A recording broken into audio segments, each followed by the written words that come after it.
everybody. My name is Harry Jacobs. This is the North of 60 Gaming Channel, and I am the North of 60 Gamer. Today, we are going to do something a little bit different. We're going to look at three different things. We're going to look at Board Game Arena very quickly. With the updates that Asmodee has made to this, we are seeing great games here, and I just want to point out some of those games that you can play, especially now with COVID, where we might be isolating in various parts of the world and going, I can't play games. This is a great platform. You do have to know the rules, but the rules are also enforced by the system. So it's a little different than Tabletopia or TTS. Then what we're going to do is jump into some of my favorite solo games that I'm playing right now on my table. I have the physical games. I am not going to show you the boxes because this is coffee and Kickstarter. So I've got my coffee here. We're going to drink some coffee. I'm just going to discuss these games, give you an idea of what the main mechanics are, how I like the game. And we're going to go on for there. And then lastly, we're going to jump into some Kickstarters. I might mention the one that I was going to really slam this morning, but I don't think so. I want to be bigger than that. I'm a content creator. I have to be responsible for what I bring to the table and the influencer. And though I'm not happy with that particular campaign at the moment, their communications have been a little lacking. And I just got a little miffed last night, but I did talk to the designer. I get it. Shit happens, right? Oh, sorry, folks. This is not necessarily a kiddie-friendly show today. If I'm going to get to a rant, especially when we get to one of the Kickstarters. So without further ado, let's take a look at Board Game Arena, and we're going to describe that. Now, unfortunately, when you see me turn away, I should explain what happens. I do have a fused neck, and my other monitor is a little bit off to the side. So when I'm turning, I'm actually trying to get to my OBS software to put it on pause. And I'm going to shrink myself. So I'm just taking myself off pause. And here we are at Board Game Arena. I do have a couple games going. And to join a game is really, really simple. We go over to Play Now. I've got a couple of options. You can see there's a couple games here that are sitting here that there are no free games of Nadvaleri or Navedal, oh my god, Niv Avilaire, which is a dwarf tableau building game in which you score points. It's a lot of fun. I own the game physically. I've been playing a lot of this, along with a lot of Lost Ruins of Arnak, Res Arcana, King's Guild is another good one, and here's Beyond the Sun. I just want to show you there, Clans of Caledonia, the Palaces of Carrara. I am lucky enough to actually own a copy of that. It is a fantastic game. There are some good games here that you can play that are maybe harder to get, like Russian Railroads. That is a Grail game. I own a copy, thankfully, but I do play on here, and I suck at it. That is a hard game to master. It is very, very easy to play. It's a worker placement game, but a very, very hard game to master. Be aware when you're playing on Board Game Arena, it is very, very competitive. So let's go over and look at some of the games real quick. So as you can see right at the top, based on games that I like, Splendor. I love Splendor. It's a great game. I have the app on my Steam and on my phone. Seven Wonders Duel. That is really good. I like it. I like it better than Seven Wonders. It's a pyramid, and you draft, and as you expose cards, the other player can take those exposed cards. Very similar mechanics in terms of matching icons and building wonders, but nicely done for two-player. It's a really good implementation. Some of the more popular games, Carcassonne, Terra Mystica. You saw Clans of Caledonia. What I really want to show you is these beta games that are coming up. And let's just expand this. What have I been playing lately? Look at Flux. Here we are. Solar Storm.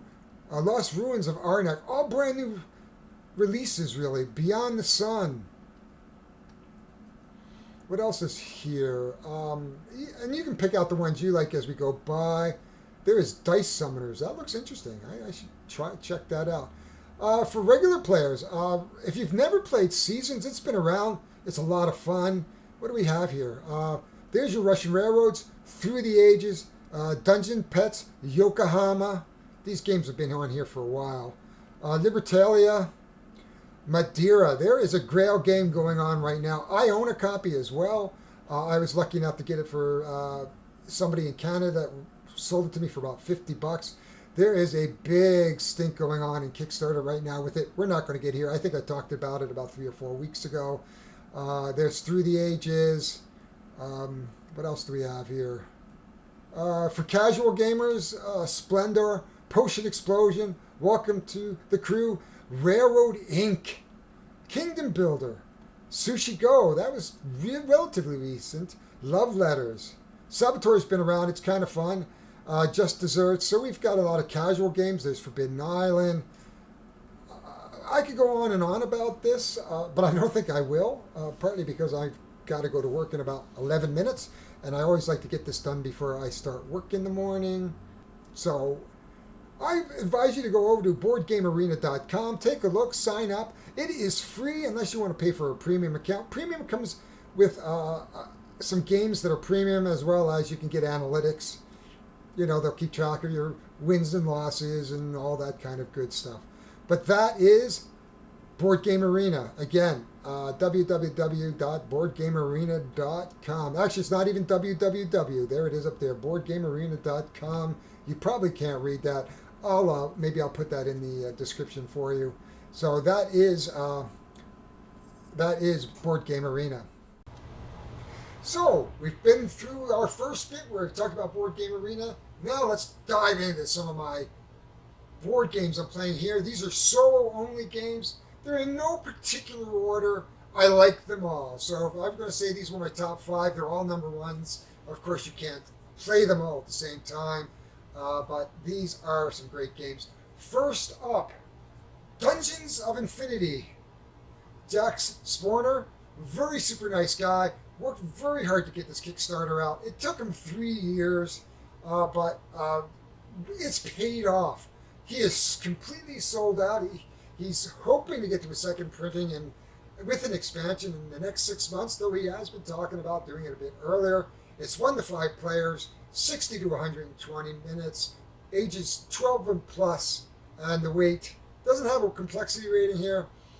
I'd say it's in the 2.5 range, give or take. There isn't a lot of complexity here. It is a dungeon crawler by any other name. Let's just go down to some images here so we can sort of show you the boards.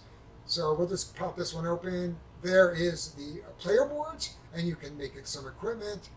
There's the top box. And what you're doing is it's a tile laying game. You start with the store tile, basically, and then you pick tiles off the top. Each tile, depending on the complexity of the game you like, has a number. Those numbers are what you're going to find there, whether it's a treasure, a body, debris, or mist. And I can tell you, playing that mist is not good.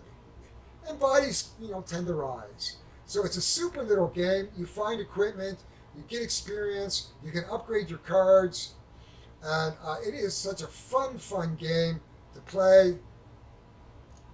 There's a couple of the cards. There's a scroll. There's a couple of your characters that exist. This is such a great game, folks. I really recommend it very highly. Let's just see if I can find it. There's a little shot of the board. You build out. You can see the store, and then you come out. Now, I would never separate my guys like that, but this is a fun game. Unfortunately, the price was right. It priced out at $49. The components were amazing. I can tell you that the next one, Jack has already bought the molds for resin miniatures. So it's going to be very, very exciting. Let's go to the next one. Warp's Edge. Now, I have the deluxe version. This is a fun game. The weight is 235. So I'm probably right when I talked about Dungeon Infinity being slightly higher. Warp's Edge isn't that hard. It is 1 player. It is 30 to 45 minutes. It is a bag builder, age 10 plus. I don't know whether or not. Scott Elms is the designer. Now let's just take a quick look. There is the box. And let's just see if we can find the board here. There is the different boards that you're going to play on. Let's see if we can find it set up. So basically what you're doing is you're going to be starting with some regular tiles or tokens, and if you've got the deluxe version, I can tell you those tokens are amazing. You're going to put them in the bag, you're going to pick a ship, you're going to pick an opponent, and what's going to happen is you're going to fight 4 phases or 4 waves of ships coming at you, and hopefully you can get a pot shot in at the mothership and win. This is a great game. I love it. It is a lot of fun to play. There you are. You can see a little bit more around there's the mothership up there. You're going to get waves of ships coming at you. You can draw tiles. You're going to get rewards. This game is worth having. Again, there it is set up. Not a bad game at all. Easy to play. It takes 3 minutes to set up. This is a great game. The footprint is very big in the box. I highly recommend it. What else can I say? I can't speak enough about Warp's Edge. Next one up, Lost Ruins of Arnak. Oh my gosh, another great game. It is available on Board Game Arena. I've been playing it with players. It is a 2 to 4 player with a solo mode. The solo mode is great. If you want to play the solo mode really good, Tabletoptopia. TTS has a great implementation, and it's really well scripted, in which case you can play the solo game very easily. You do have to know the rules. A lot of fun if you want to check it out. I highly recommend buying this game. I'm not going to spend a lot of time. There are so many great videos out on there. I did one as well, I think, on the TTS version. There's the main boards.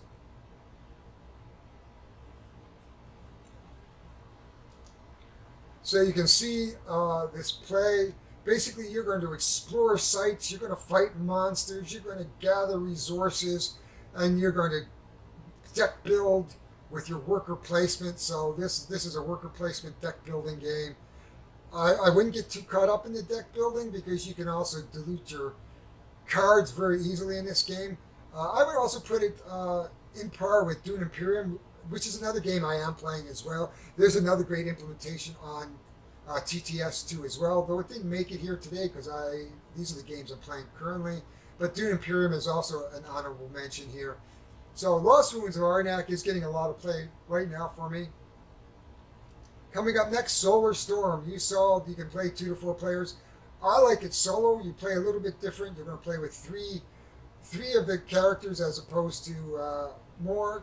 You can see it kind of set up here with a Cthulhu. Wow, I didn't know Cthulhu was interested.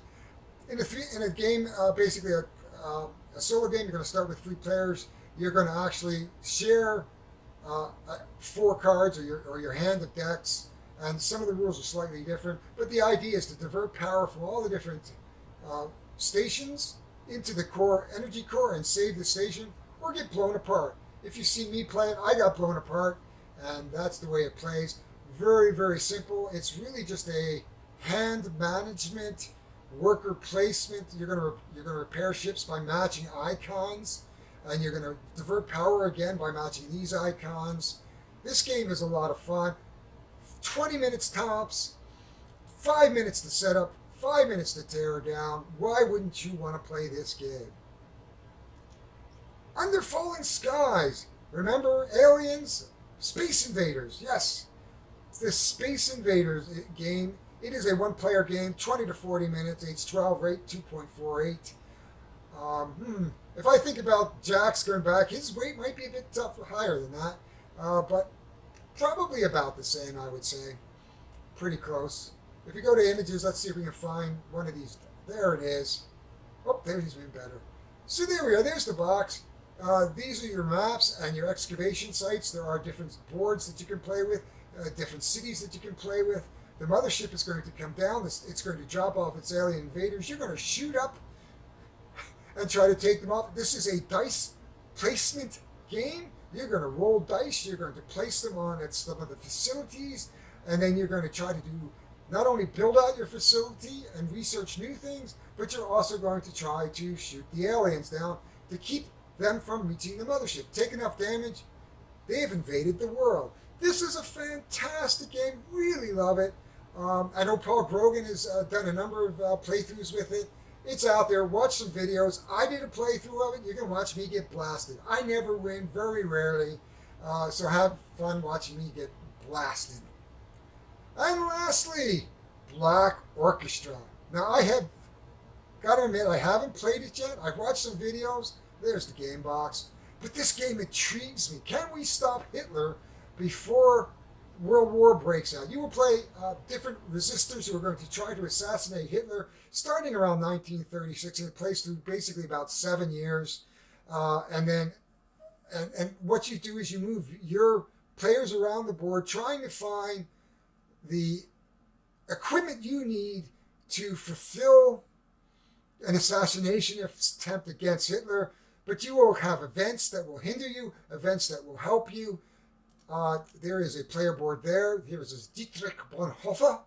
And you can see you can carry items. You've got basically some levels of motivation to why you want to do what you do. You have suspicious level. And that is a great game. There we are. Stage 7, so you have 1 through 7, as I say, which represents about 7 years of the war. There's the Black Orchestra. There's the board. Can you kill Hitler? I don't know, but Black Orchestra has been on my radar for a long time. Happened to find a single copy in Canada. Lucky me. But those are basically the solo games. That 4 of them I'm playing. One of them is on my table. I do want to get it under the video. I know it's been done before, but it hasn't been done by me. Anyway, guys, it is Kickstarter time. I'm going to come back to that in a little while, but for now, enjoy. Look up some of these games on BGG and find some solo games for yourself. If you want some recommendations of solo games, drop on down into the comments or go over to Board Game for One. I hang around there. It is part of the Board Game Revolution group. There's also the solo player. There's a solo player Facebook player that I'm on. Ask some questions. Solo gaming is big and getting more popular by the minute. Anyway, time to Kickstart. So here we are. We have a ton of Kickstarters to go through at the moment. So hopefully I'm going to spend just enough time so that nobody falls asleep here. And we're going to go as quickly as we can and still make coherent sense, which I don't always do. So first up actually is not this one. We're going to go to Space Plague. This was one I identified earlier on that looked very interesting. It was canceled. So that's just a quick note. Kind of sad. This was their second crack at it. Whether there'll be a third, he'd like to come back with it. But basically, the costs were starting to be overrun with the stretch goals. They didn't feel that they were making enough money to go as quickly as they could, even though it funded. So they probably picked a pledge amount that was too low. So they're going to have to come back with this. Hopefully those 595 backers are going to stay with them, including myself. I'm just disappointed that, too, it looked like a very interesting game. I would like to have played a Plague. But that's all I'm going to say about that. If you want to read it, go off the Kickstarter, take a look at Space Plague. This one is interesting because right away it brings me memories of the game of life. But this is the game of real life. It is a parody of the game of life. This is a game that is for 2 to 4 players, 18 plus. It is a dice game where you roll the dice, move your meeples, grab a family, accrue debt, trauma, and basically die. Nobody really wins the game. It's really who dies the less traumatic way. Will you have so much trauma and debt in your life that you die miserably, or will you rest in peace? This is a adult content game. So if you think about Cards Against Humanity, if you're not going to play somebody with Cards Against Humanity, certainly you're not going to bring this game in front of people. Old age, starvation, climate change, suicide. This is the game of life. There's a player's manual. It is a simple to play game. Roll the dice, move your guy, do what the space says. There's the different reward tiers. Just the trauma, so you can get the cards. I don't know what benefit the cards would be other than they're funny as hell, and maybe you can mix them in with your Cards Against Humanity. Classic is $42, deluxe is $59, so not overly expensive. I do have a prototype. There's some add-ons that you can actually person up your own breakup cards or trauma cards. He says that right in the prototype. We'll send the money and he'll do your own. There's some stretch goals. Each adds a new trauma card. So there we are. The timeline is, when are they looking to deliver? December 2021. Probably, if it funds, it's going to be 3 or 4 months past that. The big thing here is, look, it's me. It's me. So I was part of this project. I do like the game. It is a lot of fun. I did a preview. It is not for children, but I really, really liked it. It is a lot of fun. I would take a look at it. Not very expensive. There's the board down here. You can see it looks just like the Game of Life. In this case, they have a spinner here, but they're using an 8-sided dice.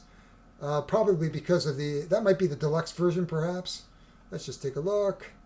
Everything a slightly different box. Plus, no, it doesn't mention a spinner. So they may not be a spinner. I wouldn't go buy this picture. It doesn't talk about shipping. Probably if it's coming out of the United States, you're probably going to be $15 to $25. I've got to remind me on it. I probably am going to back it. It is a party game. One of the rules suggests that you'd want to take a drink every time you take a trauma card. Again, folks, I am not telling you to drink, nor drink and drive. So just be careful when you play this game. But something to look for, real life, Stephen Coe, great guy. First time creator, I believe. Somewhere it's going to say that. Yes, so this is his first creation. Kind of a fun game. Take a look at it. Mosaic. Look at that. I just turned it on and it just went zoom past the goal. 1,000 backers. I'm going to hit remind me. Definitely, this is something I may back. This is a true civilization game. It says plays in 2 hours. It is a game from Glenn Drover. So Ages of Empire 2, Railways of the World, Raccoon Tycoon. So it's got a pedigree from Forbidden Games. Rado and Man vs. Meeple has covered this. Game Board Geek. The game overview is you guide your ancient civilization from its founding, and your decisions will determine whether it thrives, and you'll be remembered as the greatest civilization or falter and be lost to the sands of time. There's your game board. Look, hexagonal player boards. We've got leader cards, build cards, population cards. Look at these minis. It looks like we have minis and tokens, so depending on probably the version. Oh, we got acquisition tiles, circular board tile, all kinds of tiles. I haven't looked at the price yet. Looks like we have learn a new technology. It's starting to sound a little bit like Through the Ages, but a little bit more granular perhaps, and not as abstract. Wonders. Okay, we have a playthrough, previews. Good campaign so far. I'm impressed. There's your pledge levels, the Sphinx, and the Colossus Deluxe, $149. It looks like a little cheaper than probably what will be the manufactured retail suggested. We got some add-ons, metal coins, add-ons. We've got some of their old games, I guess. Railroad Tycoons, which I own. Upgrades. Whoa. 200. Oh, that's a retailer pledge. Whew. What's social shipping? Canada 16, the Colossus is 19, pretty good. Let's take a look at the pledge levels. $79 for the base game, and then $149 for the deluxe Kickstarter exclusive edition. So if you feel that you like the all-in and pay $149, then this game is for you at $149. Though I believe that what's the difference here? It's just the deluxe versus the versus the Colossus edition, which will have cardboard tokens. So if you want to wait for retail, it's probably going to be more expensive. It's $79. So it's a $96 game Canadian, $181 Canadian plus shipping. This looks really good. I can do maybe one big game for June. When does this close? Sorry, guys. I hope you're not getting dizzy. 29 days to go, which puts us to the middle of June. So this definitely is something I might look at. We'll wait and see. Look at that, 148,000. This is a big game. Next up, Rust, the Afterworld. This is the second print one with new content. $2,000 goal, 59 backers. It just looked interesting. I didn't really take a look good at it. Too created. So apparently this is their reprint. So obviously this is the only thing they've done. It looks like some sort of card game. Two players against each other.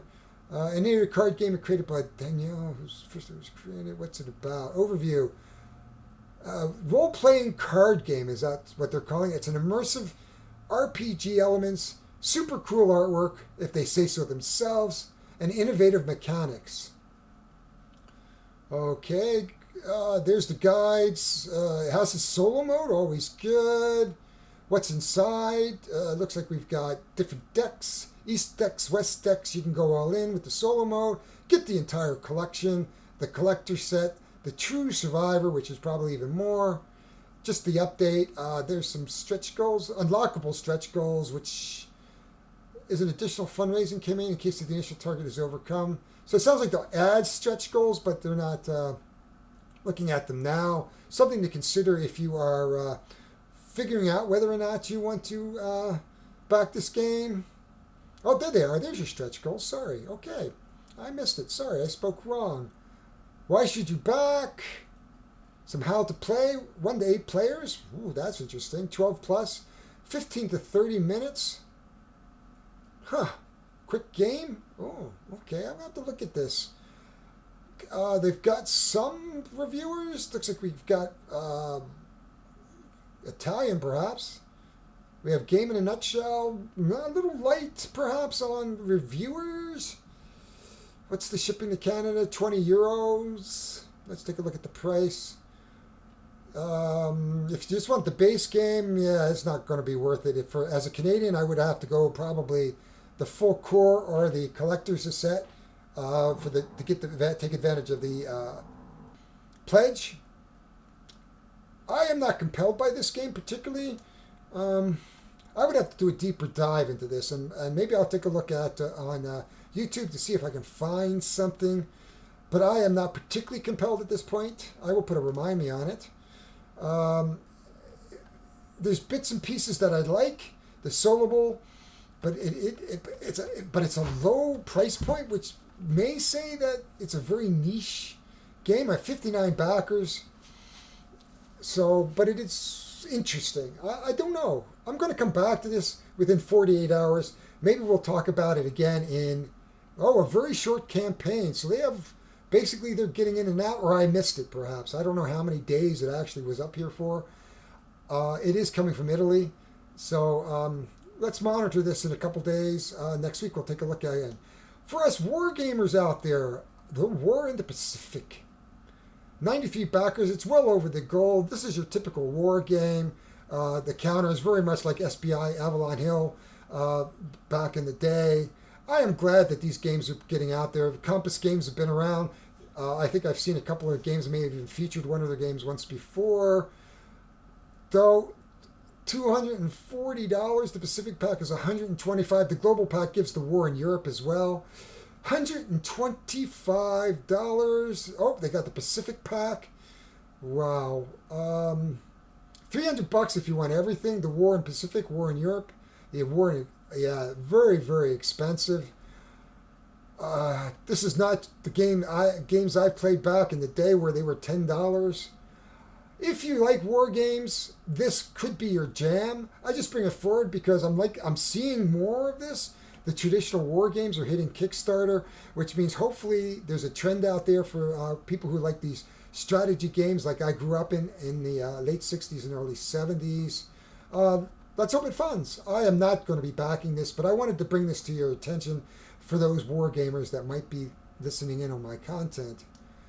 Here's another interesting one, not quite funded, fairly new. Journey to Ecrya, an adventure board game. It's a lighthearted role player, and they switch GMs. That kind of caught my interest. 2 to 6 players, 90 minutes plus, 14 plus. Looks like there's a fair bit in the box. The current game master switched together with the active player. Oh, okay. So this might be interesting if you're looking to play a role-playing game in a light kind of way where there's not just one DM. So there's probably some narrative in here. There's 10 board tiles. So you're going to do explore, build your path, choose your hero, shuffle the cards, and journey. It looks like there's one video up here. Let's just see. There's a story. Okay, test it. It's at least on TTS, so you can take a look at it. Tabletop Simulator, that's good. Looks like the Mercenary Pack. So what do we have here? 32 euros, 38 bucks for a copy of the game and some digital stuff, and the unlocks the Adventurer. You get some artwork with it. Oh my gosh. Mercenary, 200 bucks. You get some artwork. Explorer, you get some digital session with JTE and the devs. And, it just goes on and on. There's some community goals, video reviews. Anybody I know? Not really. Shipping to Canada is $15 US. Not too bad. So let's just take a look. $32 for the Traveler. Special Discord role, copy of the game, and a digital wallpaper. 80 euros for the Adventurer, fully equipped, copy of the game. Sleeves, art book, lore book, digital wallpaper, Discord role, and your name in the rule book. Then you get the Mercenary. You get a hand-drawn signed sketch. The game, sleeves, artwork, digital wallpapers, Discord. Explorer, what do you get here? Design your own encounter. And then your own hero. And then the Wordsmith. What is that? Unleash your creative powers. You want to see your character in the world. So basically, if you're an ego type person, they've got a pledge level for you. I am not particularly compelled by this. It's just that the mechanic looked interesting. I'm going to do a little bit more on this, but I don't believe I'm going to back it. When does it end? It ends in June. When does it end? In 27 days. This one caught my eye from Black Cherry Productions. This is their first created game, The Vampire: The Eternal Struggle. Sounds like a vampire-based masquerade-style game. Pardon me.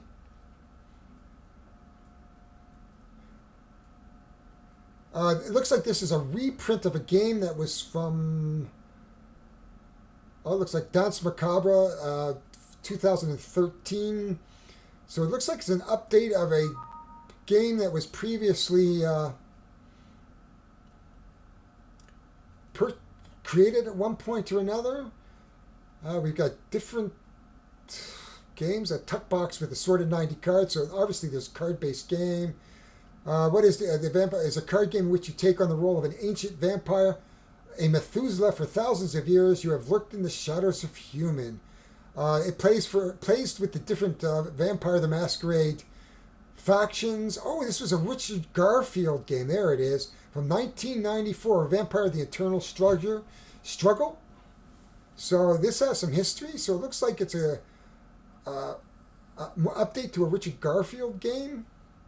Some sleeves, stretch goals, add-ons. This is a game... I have Vampire the Masquerade, which I love, but it sort of fell to the wayside.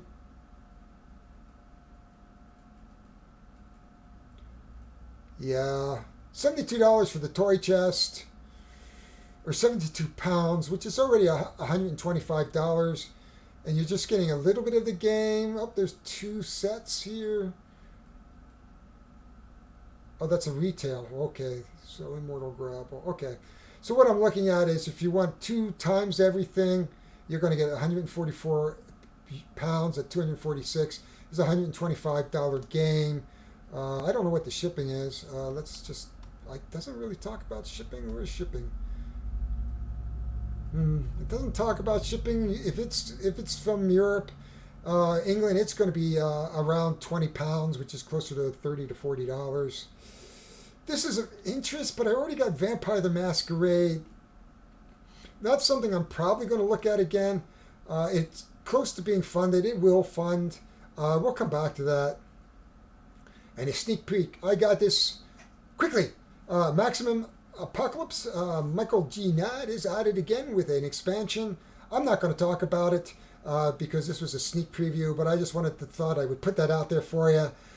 It is coming. For those who haven't backed Maximum Apocalypse in the past, this is your opportunity to pick up one of the best games that I own. It's a fun game. It's rates right up there with Shadows of Kilforth and Gloom of Kilforth. This is a game I would highly recommend. And that is all the Kickstarter fun I'm going to bring to you today.